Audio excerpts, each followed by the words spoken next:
Hello, friends, and welcome to Aydt Picks, week number 7. So, forgive me for doing it this late. I have some things I got to do tomorrow night, some events. So, yeah, needless to say, I got plans tomorrow night, so that's why I'm doing it tonight.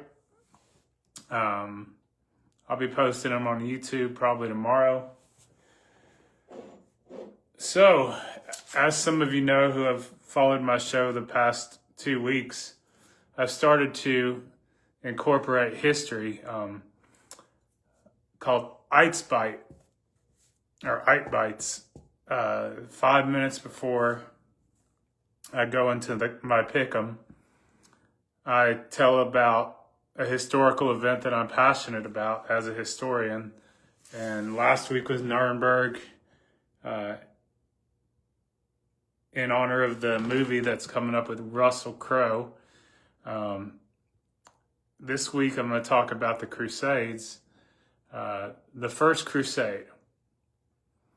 So those of you that are famous or that have studied history, especially during the Middle Ages, should know a little bit about the Crusades. The First Crusade was launched by Pope Urban II in 1096.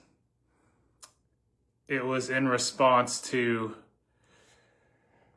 many years of 400 years of conquest, raping, pillaging, and total destruction of the Christian world, Christian and Jewish world, by the Islamic caliphates.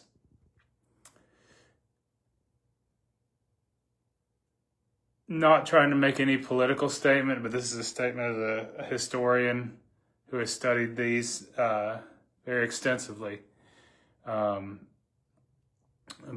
the reason that most of us are probably Christian today was because of the Crusaders. They're completely justified.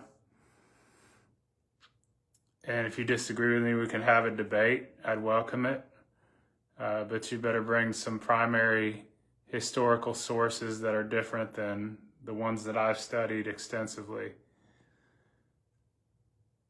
But as I had mentioned, the Middle East and a good part of the Western world, over a period of about 400 years, so Islam's founding by the Prophet Muhammad in the late 6th century, so that's the 500 ADs, they took over what is now the Arabian Peninsula, modern-day Saudi Arabia, Kuwait, Qatar, Bahrain, UAE, Oman.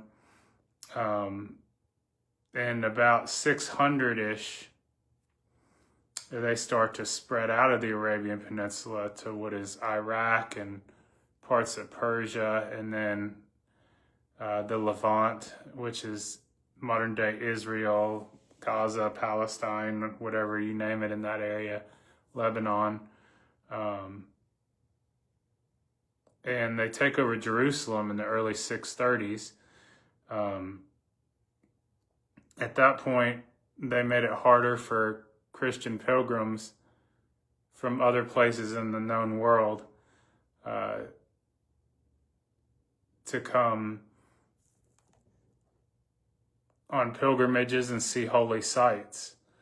The Christians would often have to endure large persecution or just straight exclusion from the sites, or in order to visit the sites, they would have to pay the Muslim rulers a large tax called a jizya to visit those sites. And like I said, Christians were second-class citizens in the caliphates that the Muslims had launched, if they were allowed to survive at all. Sometimes it was convert or die, as the hard-lining Islamic extremists still practice today. But at any rate, this would continue up to 400 years later, the caliphates did not stop. The Ottoman Turks in 1067 AD would slaughter 30,000 Christians and Jews in the holy sites around Jerusalem, and they forbade pilgrimages. This was in the 11th century, or 1067 AD, and this was considered the High Middle Ages. What were the High Middle Ages? The High Middle Ages was the period.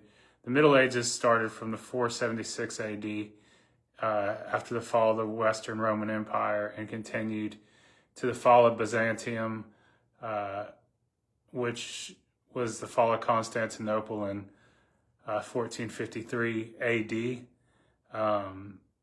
marking the end of the Middle Ages, the Age of Discovery, and the Renaissance. But the High Middle Ages were between about 1000 to 1300 AD, and so the Crusades started in the High Middle Ages. Europe had the system of feudalism and kings and had absolute authority, except no man could try a king except for the Pope and God. All authorities were subject to the king and their kingdoms. So, long story short, back to the Crusades, the Ottoman Turks were, in addition to limiting pilgrims to the Holy Land, if they told them they exonated completely pilgrimages from Europe. And so they were also taking land in the Byzantine Empire, which is modern-day Southeast Europe, and they were threatening Constantinople, and there was a plea to the Pope by one of this traveling priest named Peter the Hermit, and then also the Byzantine Emperor Alexis Comnenus. And so in 1095, Pope Urban II, in a synod in Clermont, France, led a sermon to all the nobles and a bunch of bishops and whoever was in that audience to get an army together to retake the Holy Land from the Muslims. But really it wasn't a type of rally to go and slaughter and commit massacre or bloodshed. It was just to not as an occupying force, but in order to allow Christians and Jews to safely travel from Europe to the Holy Land so that they can visit their holy sites. It took the kingdoms of Europe a few years to gather up a professional army. In fact, beforehand, there was a People's Crusade, which miserably failed because once they crossed the Mediterranean Sea into what is now Turkey, the majority of them were slaughtered, as well as Peter the Hermit. But when the professional soldiers made it down to the Holy Land and they took Jerusalem in 1098 AD, and it was a successful crusade, the first crusade.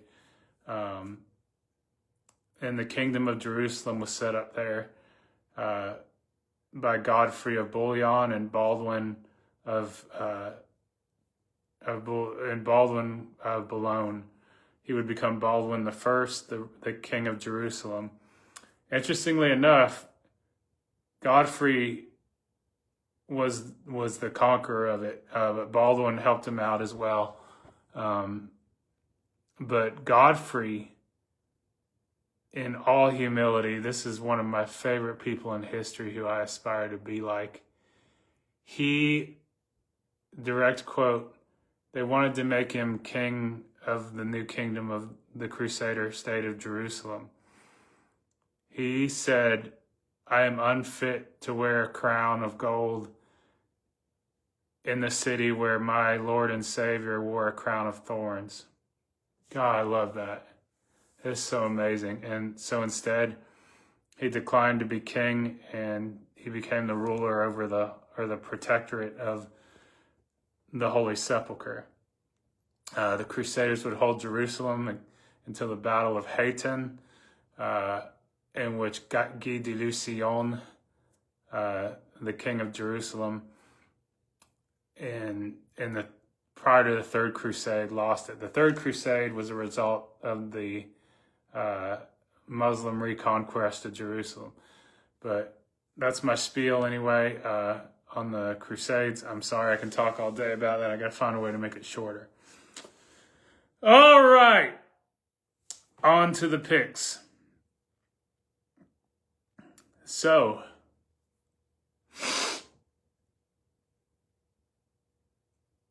I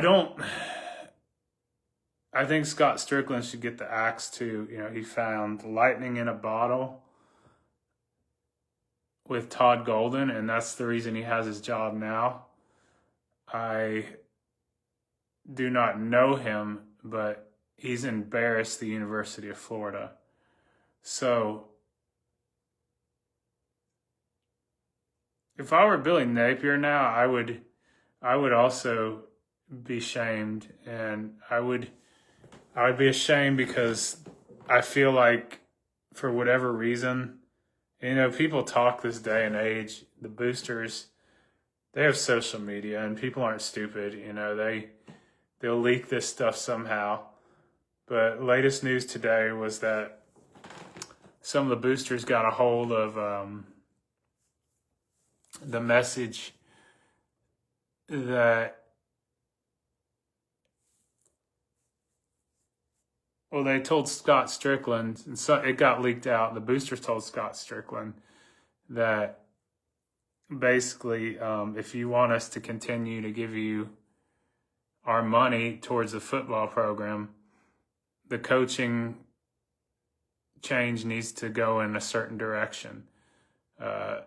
So they wised up to Strickland and told him, hey, the ball's in your court, buddy. You don't get to make the decisions how you think, because we're not going to support you if you do. So I'm glad that they did. And as far as I'm concerned, I think Strickland should be fired because what he's proposing to do to our stadium. But anyway, I think basically it said, without telling Billy, that he's going to be fired. I'm pretty sure he has some kind of idea anyway that, after that embarrassing loss to A&M this past week, it was pretty much the nail in his coffin. But, there's a miracle. I believe in miracles. There's a miracle that he could survive. I mean, if he were to win out, as unlikely as it is. But we all know that is very unlikely. But yeah, that's my spiel on that. And it's mid-season. It's hard to believe, but college football is in mid-season. And so I'm going to tell y'all my best that I've seen from every conference so far in the Power Four. So the SEC, my most impressive team so far has been Texas A&M. I'm going to put them as number one.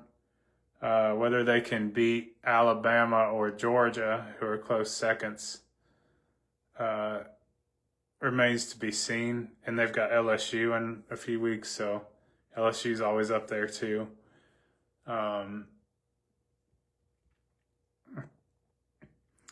I've got, from the Big 12, I've got Texas Tech. They've got that oil money, and they look unstoppable, so that's that. From the Big 10, I've got the Ohio State Buckeyes. They don't seem like they've regressed from their championship run, and they look poised to do it again.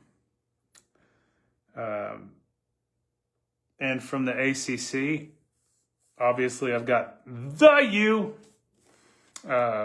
We'll see if they can keep it running, but this is usually about the time of the year, traditionally, and under Cristobal, where Miami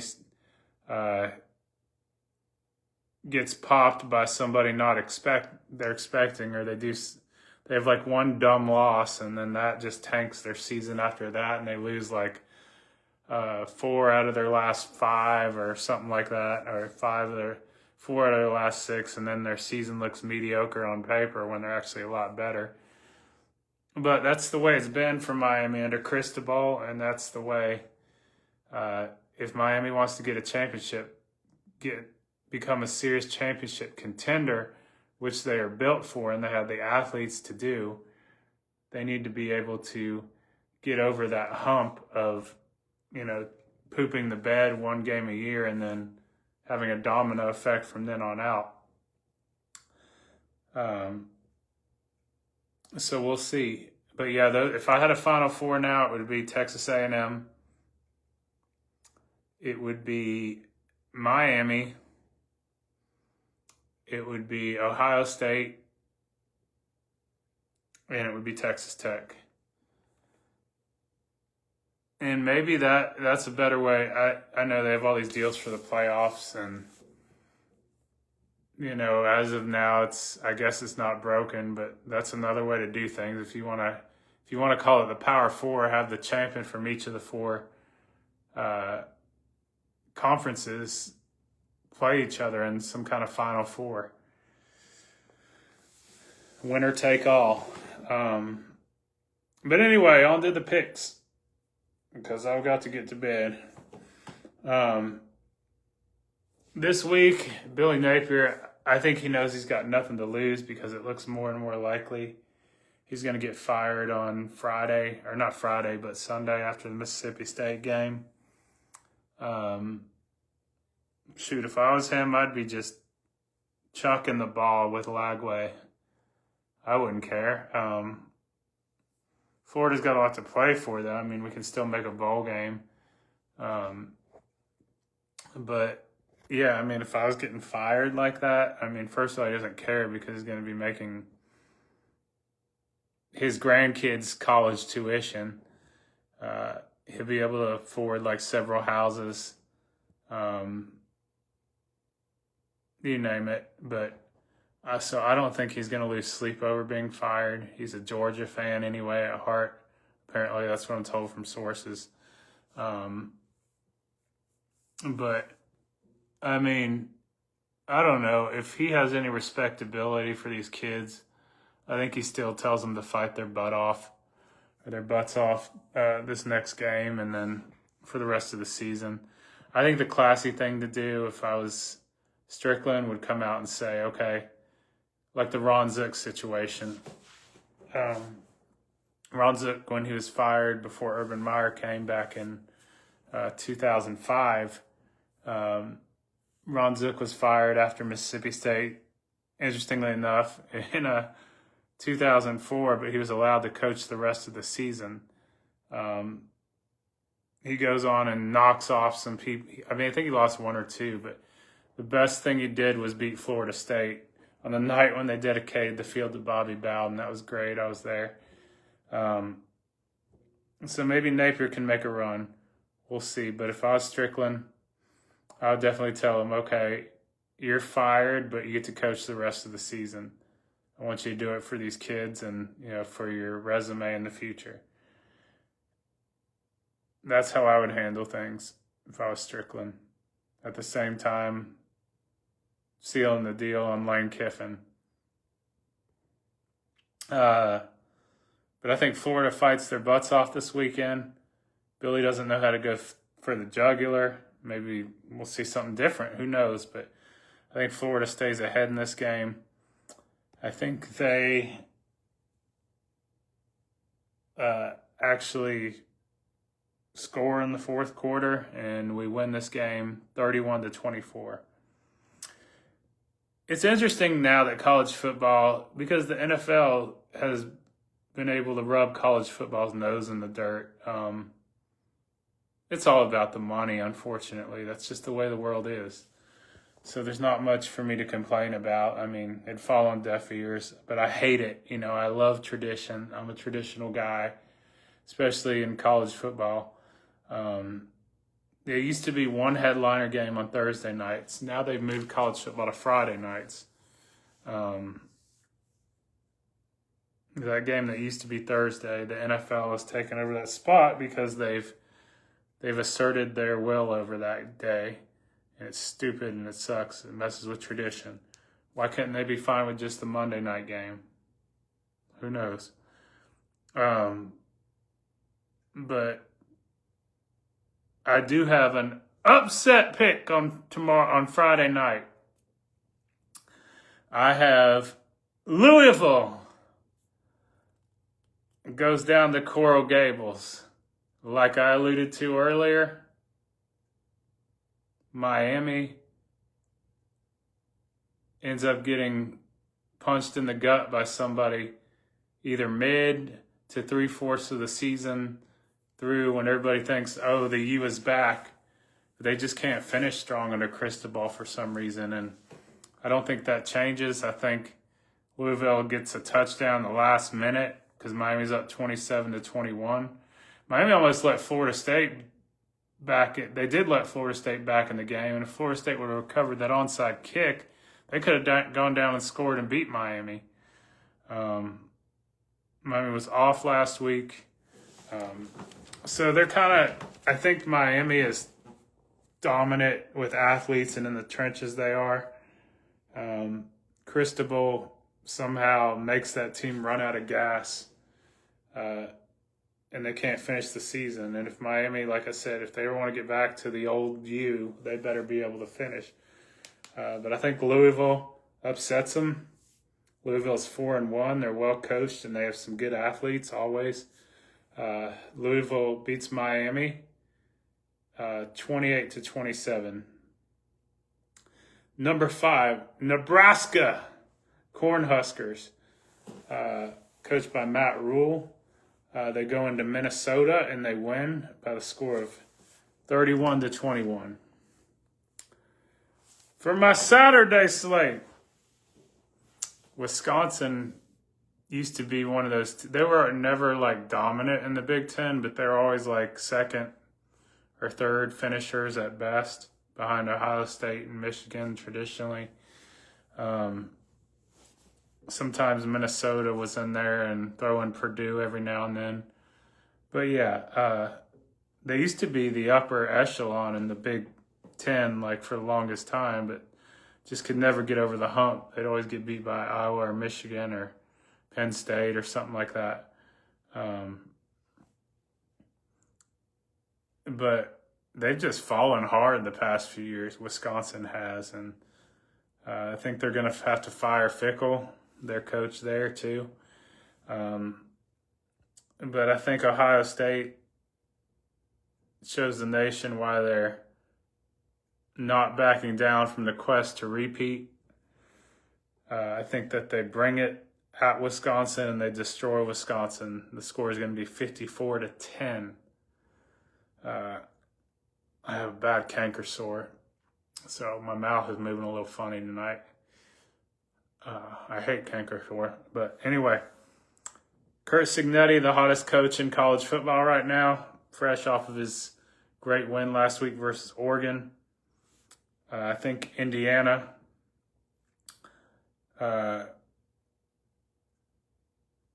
beats Michigan State. I have them at home over Michigan State by a score of 34-13. Number 4 in the Southwest Classic. I think it's so cool how they do this. Arkansas and Texas A&M, along with Texas, were all part of, until 1995 was the last year of it before that broke up and a few teams went to the Big 12 and the others kind of fell into mediocrity in the smaller conferences. But it was basically a an 8-team conference made up of schools from Texas, and then Arkansas was the strange outlier. But Arkansas ended up going to the SEC in '92, so that was the first chip away from that. But I love how they do this rivalry. Unfortunately, it's going away because SEC is going to a 9-game schedule, and you have to have 3 permanent opponents. Arkansas did not meet Texas A&M's list, and vice versa. So unfortunately, this will be the last edition of the Southwest Classic for a while, I think. I don't know. They might be playing next year, but they aren't permanent opponents. But I think Texas A&M is too good. Arkansas is going to be better this year because they got Bobby Petrino as their interim coach. He might just be their head coach again, and he's an offensive-minded guy. And they took Tennessee to the fourth quarter and almost to the end of the game last week. I think Texas A&M is just too strong, and I think they end up whacking Arkansas by a score of 41-14 in a neutral site in Dallas at Jerry World. This game is going to be a 4-quarter battle, I think, going down to Athens, Georgia. Ole Miss, even though Lane Kiffin is an offensive genius and he goes for the jugular and he's got the Steve Spurrier type of personality, that's why I think he'll be our next coach here if Strickland could put aside his disagreements and do what's right for the University of Florida. But the only thing about Lane Kiffin is because he's such an offensive-minded coach, he doesn't always prioritize defense, and they give up a lot of yards and points. Georgia is always going to have defense as long as they have Kirby Smart as their coach. But I think Ole Miss something's clicking this year for them. In Georgia, this is probably their worst team they've had since Kirby Smart's first year, which was really Mark Richt's leftovers. But yeah, Georgia just doesn't look like Georgia this year. They've gotten really, really lucky in a few games, including last week versus Auburn, and then Tennessee misses a field goal to beat them at the end of regulation. I think it catches up with Georgia this week. I think Ole Miss goes in there and beats them soundly. Not necessarily a blowout, but I think the game will be in hand in the fourth quarter, much like it was last year. I think number 5, Ole Miss, goes to Georgia in Athens and beats number 9, Georgia, between the hedges. Both score 35-24. This one was also hard to pick. Got number 6, Alabama, playing number 11, Tennessee. The third Saturday in October. That's what this rivalry is called. And I think it's the second Saturday. But still, it's right around the time to meet the name of the rivalry. I think Alabama's a little bit better than Tennessee. They got better athletes. Not so sold on DeBoer as a coach yet. And it's hard to... he's done a great job. But, in terms of replacing Saban... that's not going to happen, or being close to his level for that matter. But I think Saban, DeBoer versus Heupel, it's going to be an interesting one. So they're both, Heupel knows his offense, that's for sure. But he's made some boneheaded coaching calls too in the past. And no coach is going to be perfect, but I'm going to say Tennessee misses an extra point late and Bama is able to run the clock out. I'm going to say number 6 Alabama beats number 11 Tennessee, a score of 28-27. Number 7, Texas Tech Red Raiders. They play Arizona State. Arizona State, that is good. They've had a kind of a hard schedule, a hard go at it, and they're playing a lot of tough teams on the road. They had to go to Utah last week. They went to Mississippi State earlier this year. Now they're going to Texas Tech. Dillingham's a great coach. I think Texas Tech is peaking at the right time, and they're too good this year. It's going to be a great game and a great battle, but I think Texas Tech is behind in the fourth quarter, but they score, let's say, last few plays of the game and beat Arizona State. They'll score 35-31. Number 8, Oregon. See, this is what I don't understand. I don't necessarily get about the conference realignment and all that, especially with the Big Ten, and then the ACC is like, I mean, in one way, I can see pros and cons, but what I don't get is like why Oregon travels all the way across the coast, all the way across the country to play Rutgers, and they're in the same conference. Can you imagine the jet lag on that, and especially going home? And especially if you lose, like, that's going to suck. Like, not only are you going to be pissed about the jet lag, but also your team freaking laid an egg and you got to deal with that. But I don't think it's going to happen to Oregon. I think they beat Rutgers soundly, and they're mad from losing last week to Indiana. I think number 8, Oregon wins over the Greg Schianos by a score of 42-10 at Rutgers. It'll be a happy ride home on Phil Knight's private jets.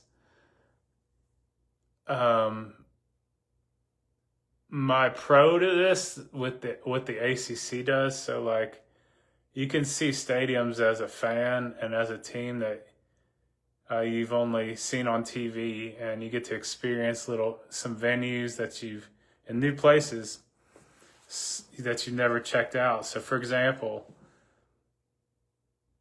Duke or NC State. I'm trying to think of like the easternmost ACC school. Boston College, okay, gets to go to Cal Berkeley and see the West Coast. Cal Berkeley, despite being on the Pacific Coast,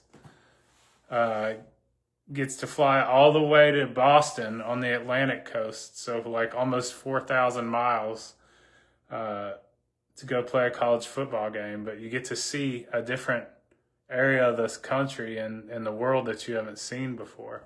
So I think that's also a pro to this conference realignment stuff. Even though it doesn't make sense hardly at all, especially when you look at geography, but it is what it is. Like I said, people make money and it doesn't have to make sense to them, sadly. Number 12, Georgia Tech, probably my most impressive team of the year. Plays Duke this weekend. They shouldn't struggle. They beat the Dukies by a score of 45-6. For another upset pick of the week, my USC Trojans are peaking at the right time.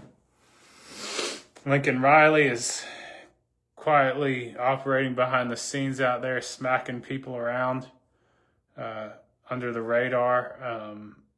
They've got at Notre Dame this weekend. What's interesting about this rivalry is, so I heard if it's at Notre Dame, they play in October. But if it's at USC, they play Thanksgiving weekend at the end of November. This year it's at Notre Dame, obviously. So they're playing in October. I'm going to say Notre Dame is leading the game 21-10 in the fourth quarter. But USC, with those dynamic quarterbacks that they have under Lincoln Riley, they're going to throw the ball for 2 late touchdowns. And they're going to upset Notre Dame. Number 20 USC over number 13 Notre Dame by the score of 24-21. This is a payback game. So last year, Oklahoma didn't really have an offense hardly at all. South Carolina did under Lenora Sellers. They've somewhat regressed. But they went to Norman, Oklahoma, in Oklahoma's initial year in the SEC, and they spanked Oklahoma. They beat them like 30-6. But yeah, they whacked them pretty good, and that's when Venables was on the hot seat. Now the tables have turned.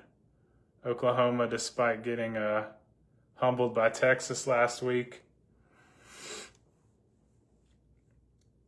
is a good team, and that's because of John Mateer.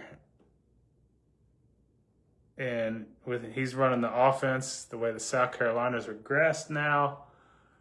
South Carolina's taken some whackings this year so far. Last week against LSU, most recently. I think Oklahoma's angry. They're going to play angry. They're going to have revenge on their mind for last year.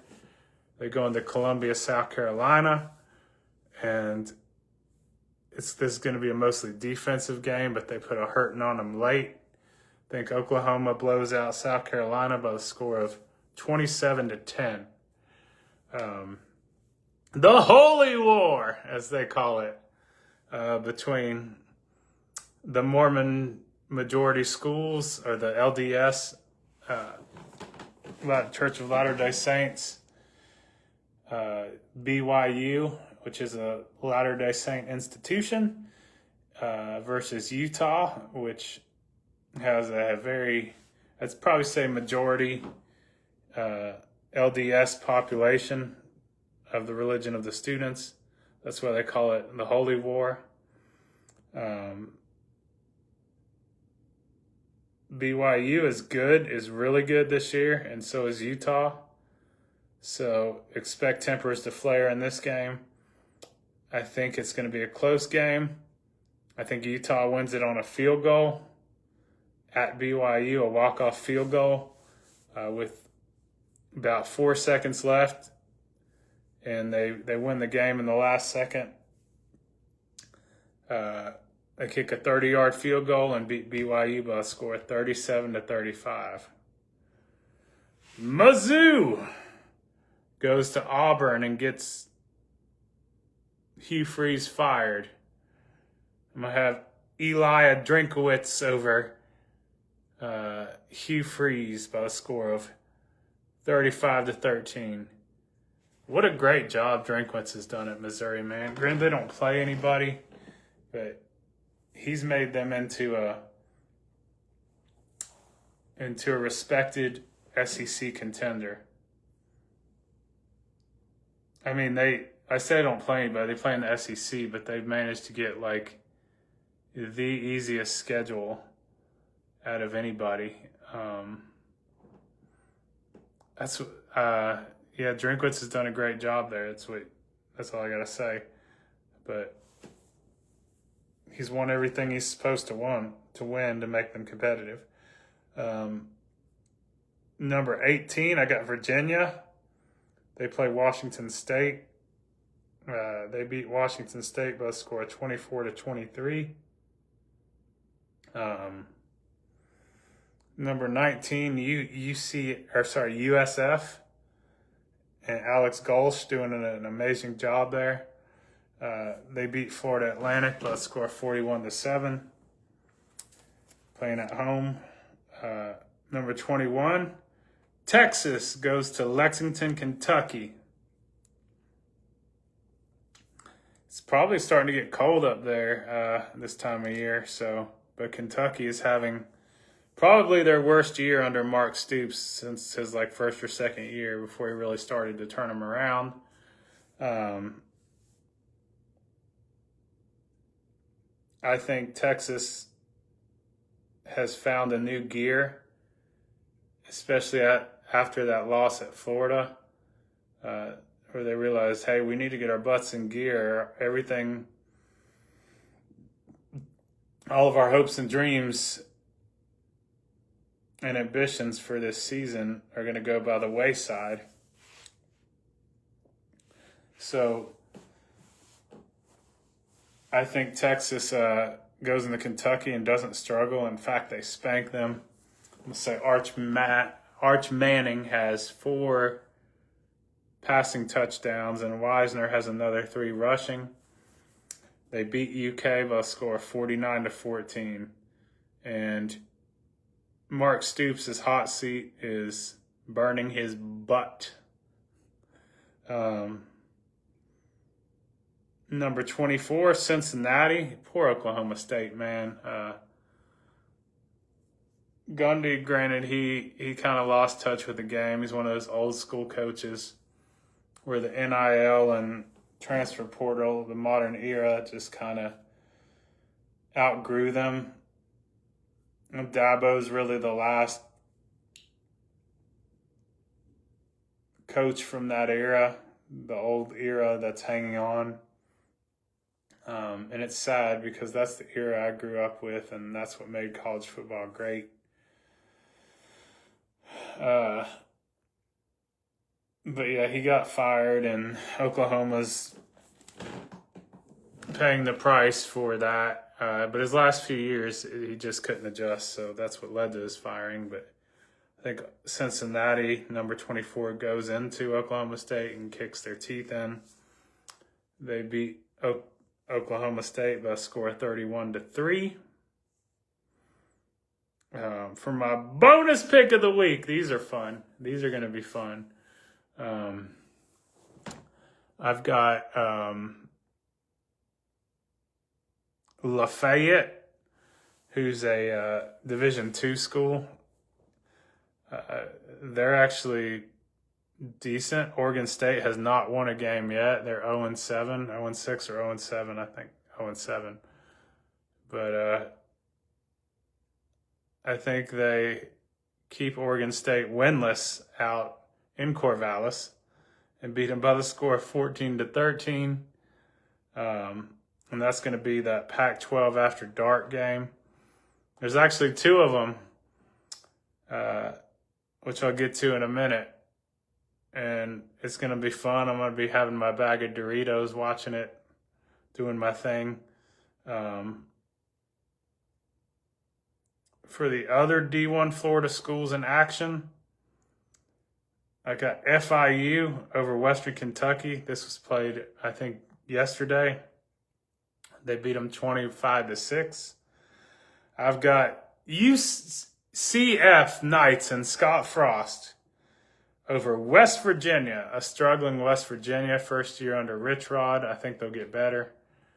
But then again, he's an old school guy too, so he's not used to this era. So that may be part why West Virginia's struggling as well. Plus, he's an old school option guy. You don't really see just a pure running quarterback like he had with Geno Smith and Pat White and Steve Slayton at West Virginia when he was there in the early 2000s. You need a dual threat guy or a pure passer these days. That's what fits in best to these modern day systems. But yeah, I think UCF playing at home spanks West Virginia by a score of 43-21. And it will be the Seminoles after dark. Florida State goes out to the West Coast. And I was thinking, this game comes on. I'm in Central Time. The people in Tallahassee and in most of Florida are in Eastern time, so they're really going to have a late night Saturday night, especially if this is a close game. I don't think it should be. I think FSU finds their groove. Stanford is awful. So I would advise my FSU friends and FSU fans out there that just to enjoy this one. I think FSU gets back on the right track. They bounce back.